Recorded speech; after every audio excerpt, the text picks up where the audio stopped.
Support.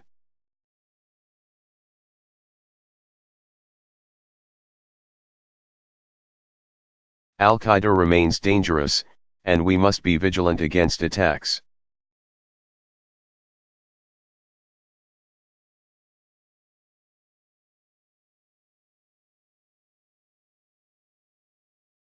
But we have put Al-Qaeda on a path to defeat, and we will not relent until the job is done.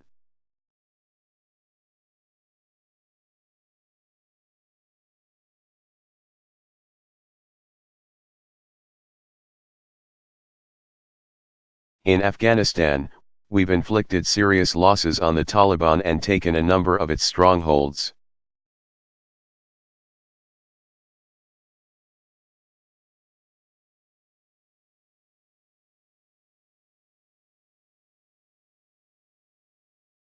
Along with our surge, our allies also increased their commitments, which helped stabilize more of the country.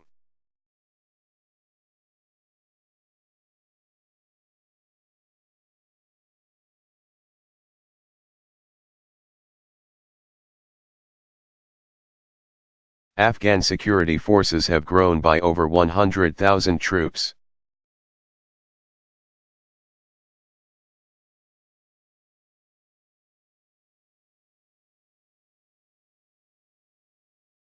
And in some provinces and municipalities we've already begun to transition responsibility for security to the Afghan people.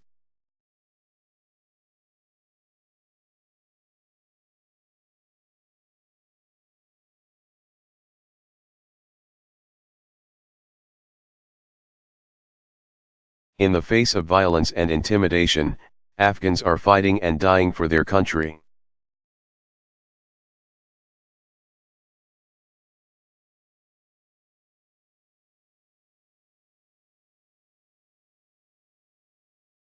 Establishing local police forces, opening markets and schools.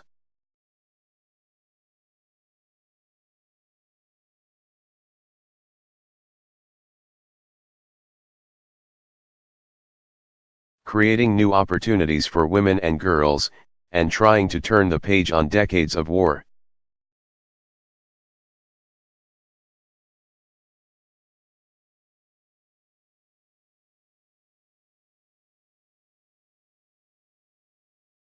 Of course, huge challenges remain.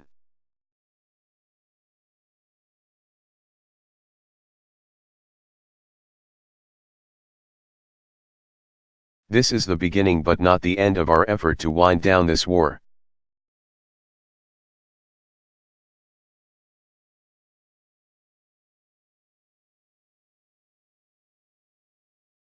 We'll have to do the hard work of keeping the gains that we've made.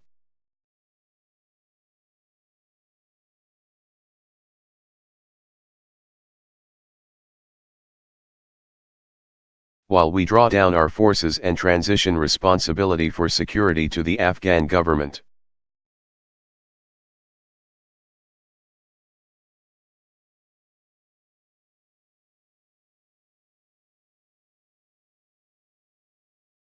And next May, in Chicago.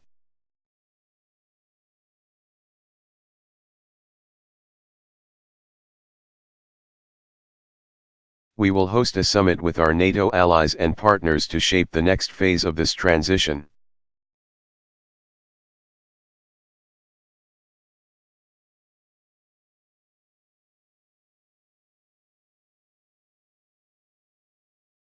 We do know that peace cannot come to a land that has known so much war without a political settlement.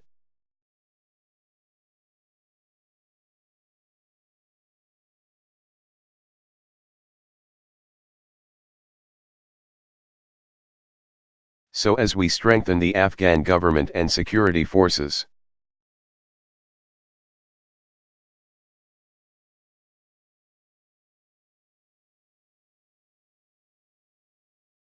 America will join initiatives that reconcile the Afghan people, including the Taliban.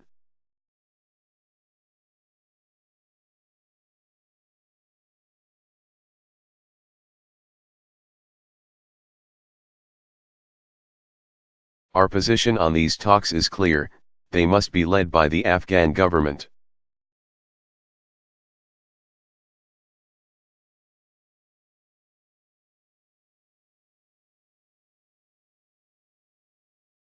And those who want to be a part of a peaceful Afghanistan must break from Al-Qaeda, abandon violence, and abide by the Afghan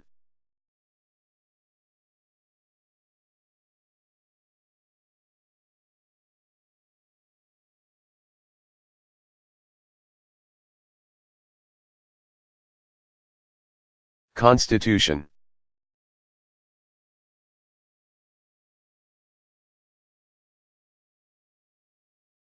But, in part because of our military effort, we have reason to believe that progress can be made.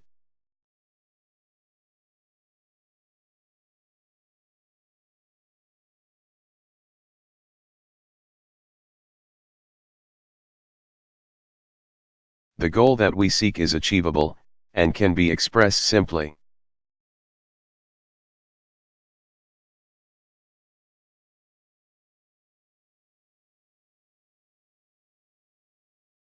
No safe haven from which Al-Qaeda or its affiliates can launch attacks against our homeland or our allies.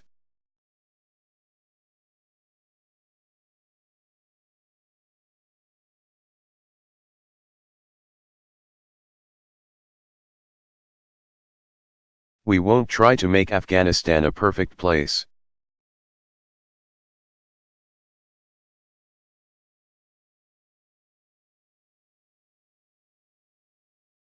We will not police its streets or patrol its mountains indefinitely.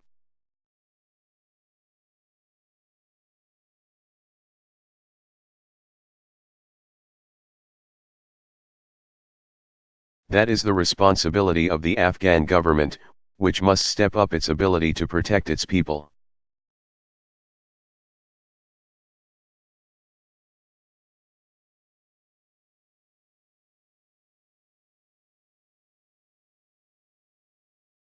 And move from an economy shaped by war to one that can sustain a lasting peace.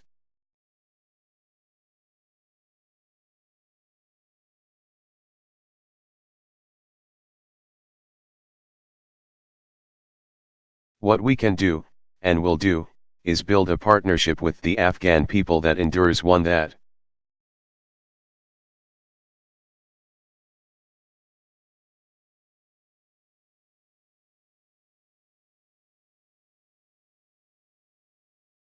ensures that we will be able to continue targeting terrorists and supporting a sovereign Afghan government.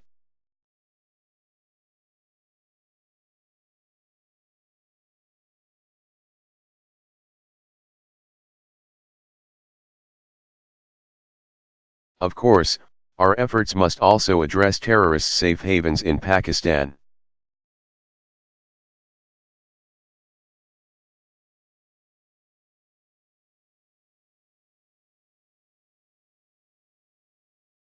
No country is more endangered by the presence of violent extremists.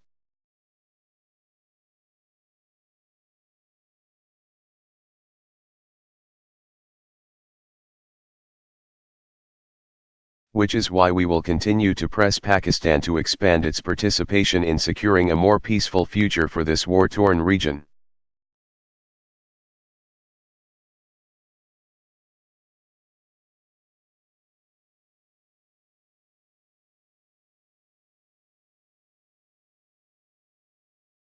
We'll work with the Pakistani government to root out the cancer of violent extremism.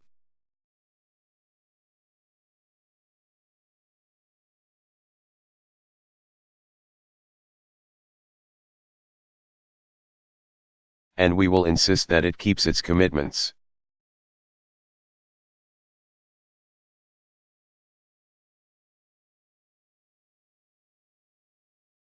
For there should be no doubt that so long as I am president,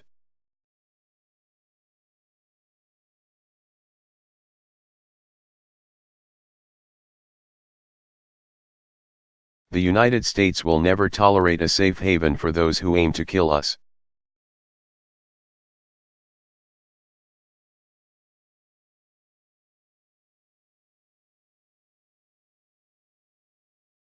They cannot elude us, nor escape the justice they deserve.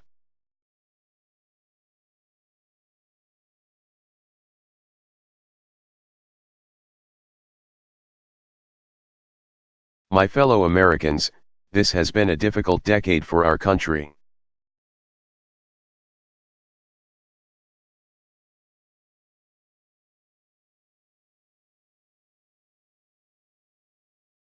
We've learned anew the profound cost of war, a cost that's been paid by the nearly 4,500 Americans who have given their lives in Iraq.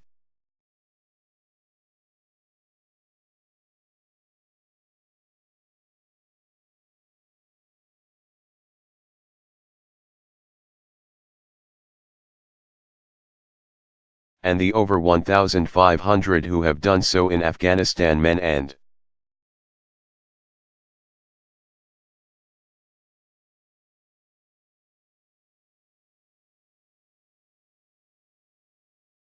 women who will not live to enjoy the freedom that they defended. Thousands more have been wounded. Some have lost limbs on the battlefield.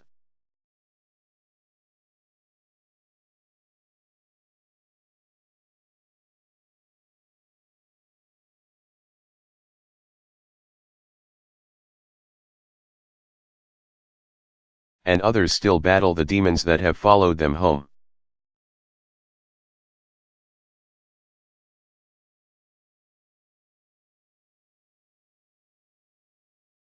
Yet tonight, we take comfort in knowing that the tide of war is receding.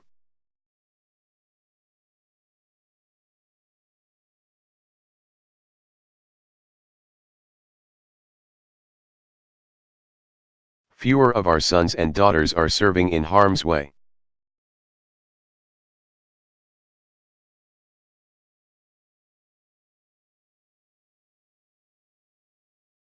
We've ended our combat mission in Iraq, with 100,000 American troops already out of that country.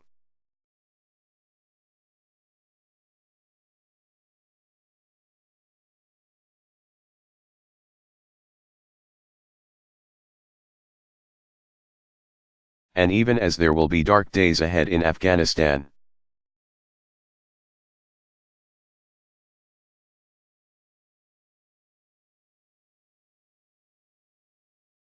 the light of a secure peace can be seen in the distance.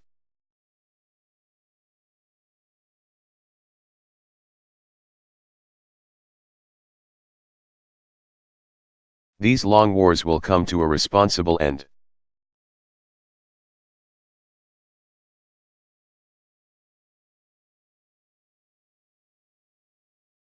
As they do, we must learn their lessons.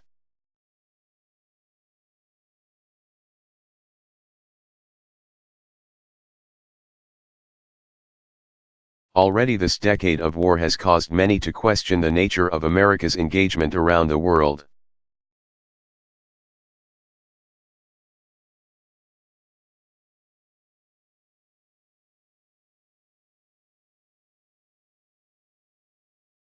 Some would have America retreat from our responsibility as an anchor of global security.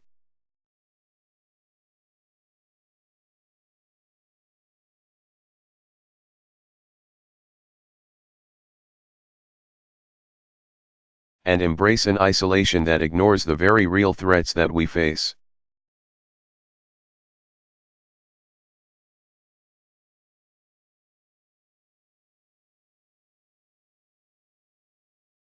Others would have America overextended, confronting every evil that can be found abroad.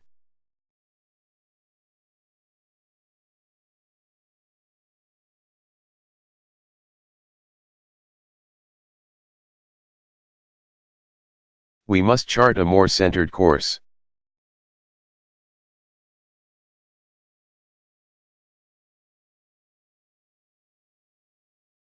Like generations before, we must embrace America's singular role in the course of human events.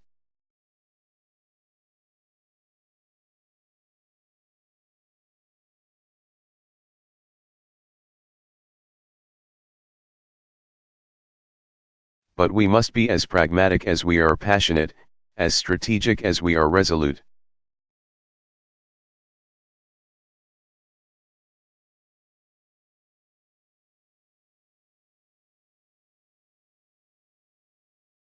When threatened, we must respond with force, but when that force can be targeted.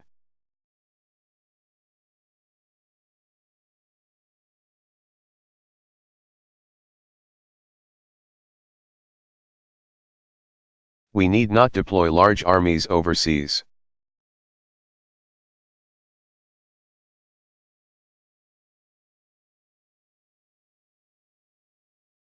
When innocents are being slaughtered and global security endangered.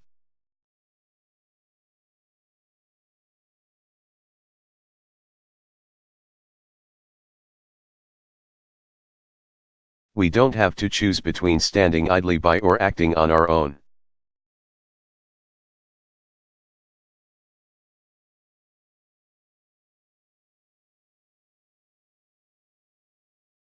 Instead, we must rally international action, which we're doing in Libya.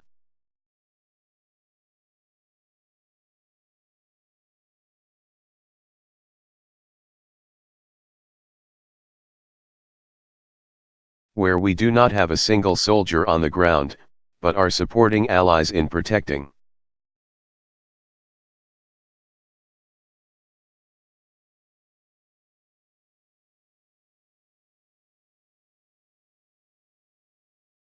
The Libyan people and giving them the chance to determine their own destiny.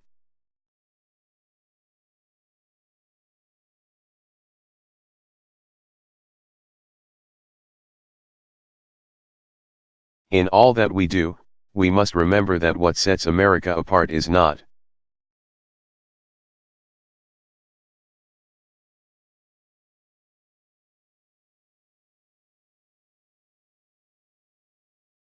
solely our power, it is the principles upon which our union was founded.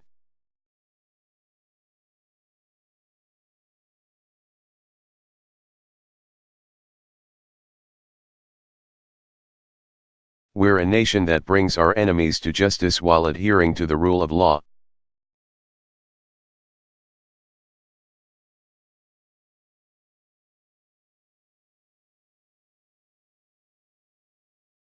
And respecting the rights of all our citizens.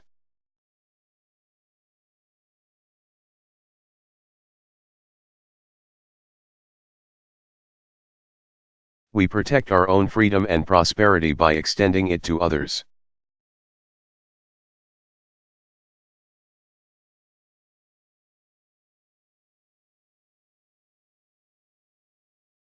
We stand not for empire, but for self-determination.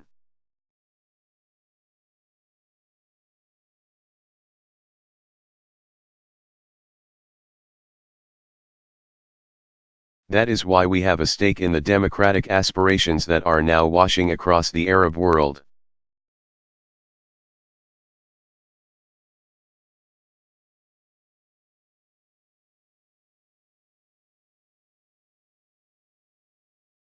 We will support those revolutions with fidelity to our ideals, with the power of our example.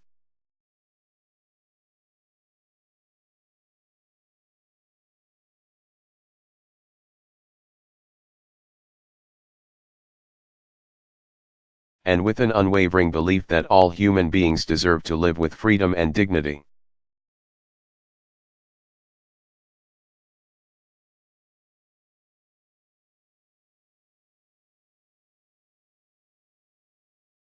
Above all, we are a nation whose strength abroad has been anchored in opportunity for our citizens here at home.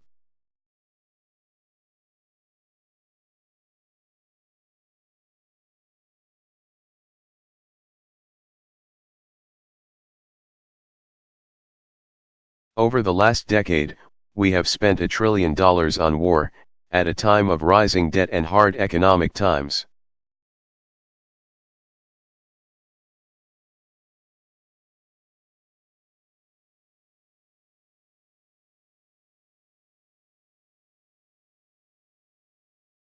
Now, we must invest in America's greatest resource, our people.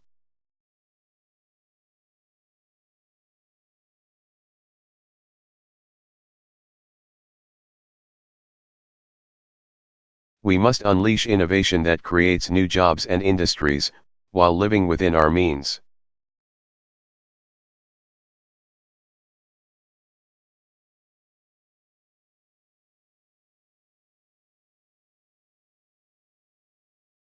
We must rebuild our infrastructure and find new and clean sources of energy.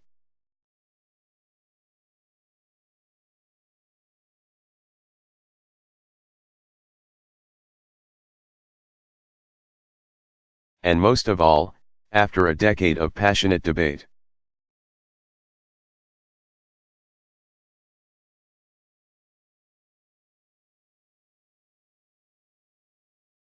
We must recapture the common purpose that we shared at the beginning of this time of war.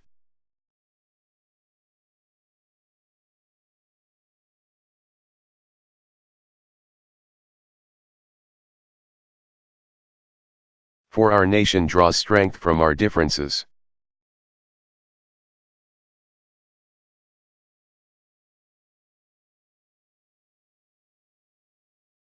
And when our union is strong, no hill is too steep, no horizon is beyond our reach.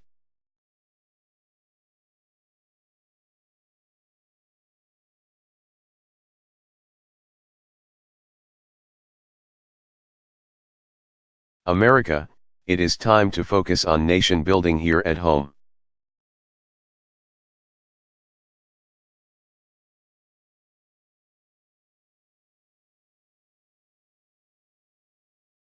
In this effort, we draw inspiration from our fellow Americans who have sacrificed so much on our behalf.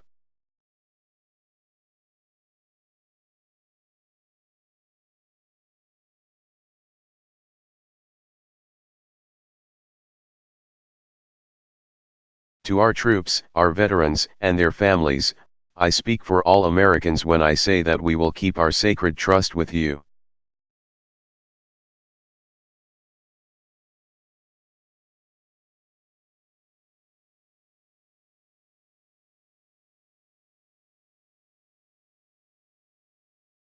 And provide you with the care and benefits and opportunity that you deserve.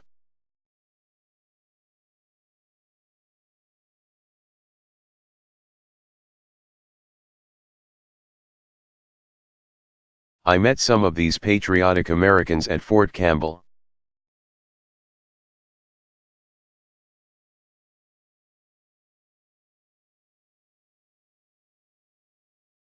A while back, I spoke to the 101st Airborne that has fought to turn the tide in Afghanistan.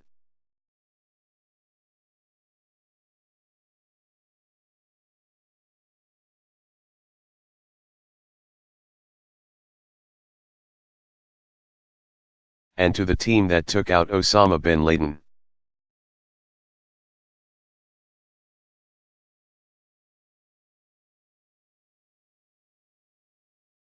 Standing in front of a model of bin Laden's compound, the Navy SEAL who led that effort paid tribute to those.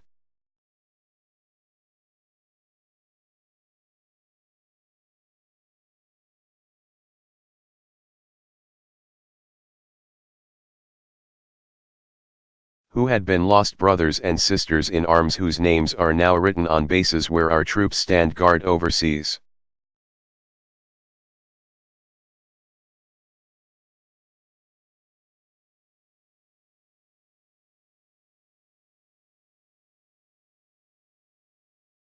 And on headstones in quiet corners of our country where their memory will never be forgotten.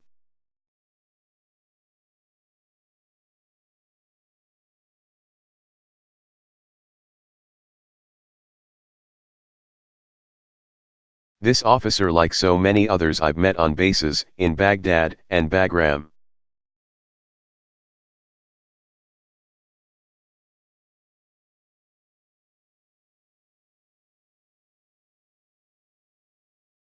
And at Walter Reed and Bethesda Naval Hospital, spoke with humility about how his unit worked together as one.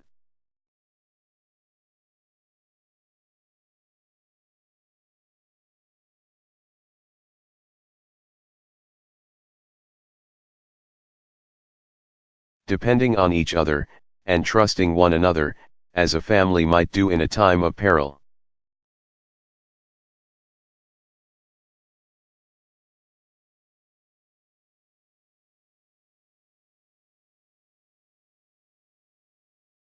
That's a lesson worth remembering, that we are all a part of one American family.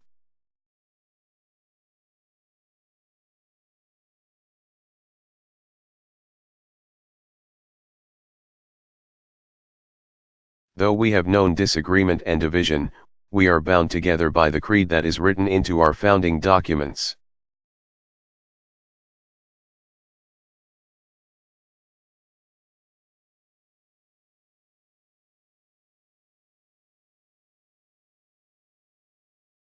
and a conviction that the United States of America is a country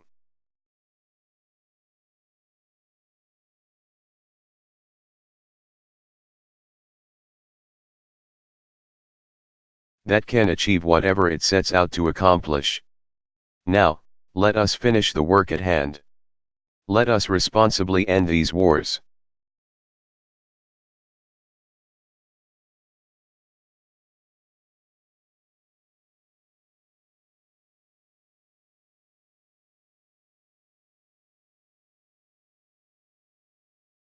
And reclaim the American dream that is at the center of our story.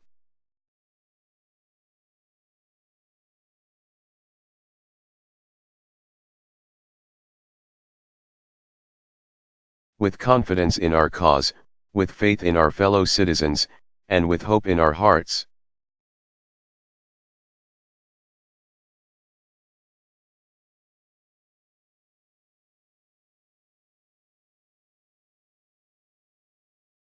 Let us go about the work of extending the promise of America for this generation, and the next.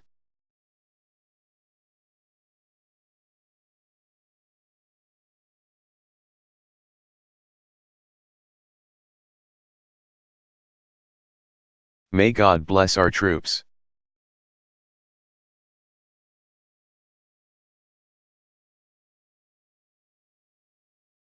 And may God bless the United States of America.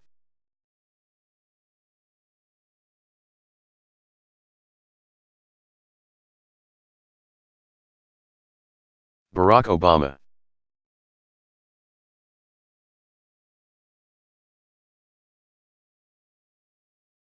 Address to the troops in Afghanistan.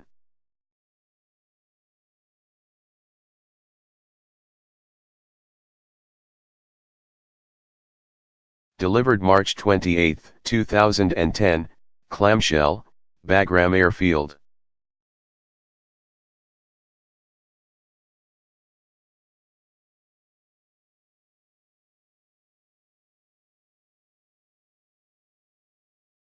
How's it going, Bagram?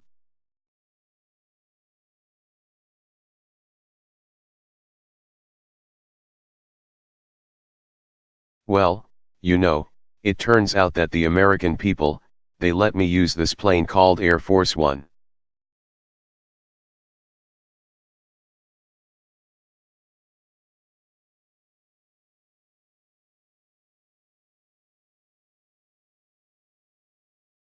And so I thought I'd come over and say hello.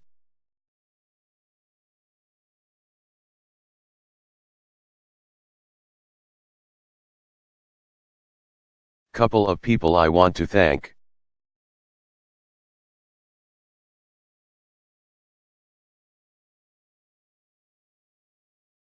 In addition to Sergeant Major Eric Johnson for the outstanding introduction and his great service.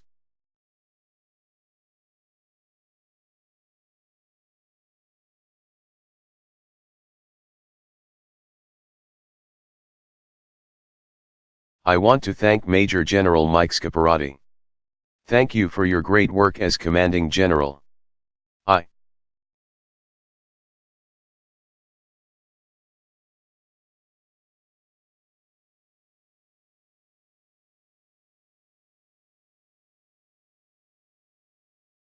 want to thank Ms. Dawn Liberi, who is the Senior Civilian Representative of Regional Command East.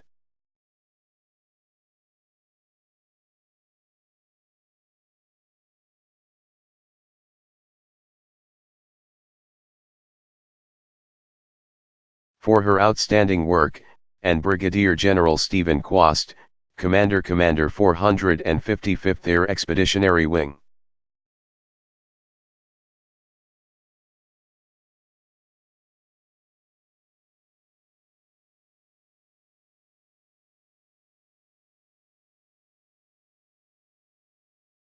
Thank you all for your outstanding service. Give them a big round of applause.